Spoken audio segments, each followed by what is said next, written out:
দাবি আদায়ে গত রাত থেকে হোটেল ইন্টারকন্টিনেন্টালের পাশের সড়কে এখনও অবস্থান করছেন ইনকিলাব মঞ্চের নেতাকর্মীরা। একই সঙ্গে প্রধান উপদেষ্টার বাসভবন যমুনার সামনেও ইনকিলাব মঞ্চের নেতাকর্মীদের একটি অংশ অবস্থান করছে।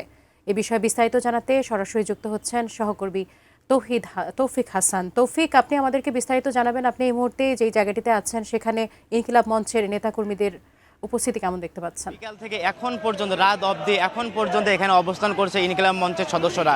তারা দৃশ্যমান ওসমান হাদির দৃশ্যমান হত্যার বিচারের দাবিতে এখন পর্যন্ত অবস্থান করছেন এবং ইনকিলাব মঞ্চের অন্যান্য বাকি সদস্যরাও প্রধান উপদেষ্টার বাসভবন যমুনার সামনেও অবস্থান করছেন এবং এখন পর্যন্ত দেখতে পাচ্ছেন কয়েকজন এখানে গতকাল রাতে ঘুমানোর পর এখন পর্যন্ত অবস্থান করছেন এবং গতকাল আমরা দেখতে পেরেছি যে বিকাল 5টার পর তারা সন্ধ্যার দিকে প্রধান উপদেষ্টার বাসভবন যমুনার সামনে প্রবেশ করার সময় পুলিশের বাধার মুখে পড়ে এবং পুলিশের বাধার মুখে পরবর্তী সময়ে তারা এখানে অবস্থান করে হোটেল ইন্টারকন্টিনেন্টালের পাশে এবং তারা দাবি করেন যে জাতিসংঘের তদন্তের মাধ্যমে এর সুষ্ঠু বিচার দাবি করেন তারা।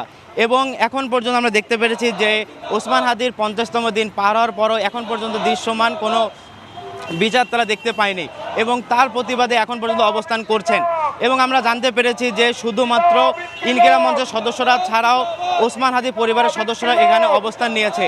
তারা অবস্থান নিয়েছে প্রধান উপদেষ্টা বাসভবনের সামনে এবং স্লোগানে পরিণত করেছে এবং প্রেস সচিব ফেসবুক পোস্টে জানিয়েছেন যে জাতিসংঘের মানবাধিকার হাই কমিশনের কার্যালয়ে সেখানে তদন্তের প্রস্তাবে সিদ্ধান্ত নেওয়া হয়েছে এবং পরবর্তীতে ইনকিলাব মঞ্চের সদস্য সচিব আব্দুল্লাহ আল জাবের তিনি জানিয়েছেন শুধুমাত্র সিদ্ধান্ত প্রস্তাব জানালে হবে না, এর সিদ্ধান্তর পরবর্তীতে যে চিঠি প্রস্তুত করা হবে সে চিঠি জনগণের কাছে প্রকাশ করা হবে এবং সাজিয়ে আপনি জানেন যে ঢাকা 8 আসনে সম্ভাব্য স্বতন্ত্র প্রার্থী ছিলেন এই ওসমান হাদি এবং তিনি ভারতের আধিপত্যবাদ ও ছাত্র অধিকারের সোচ্চার ছিলেন।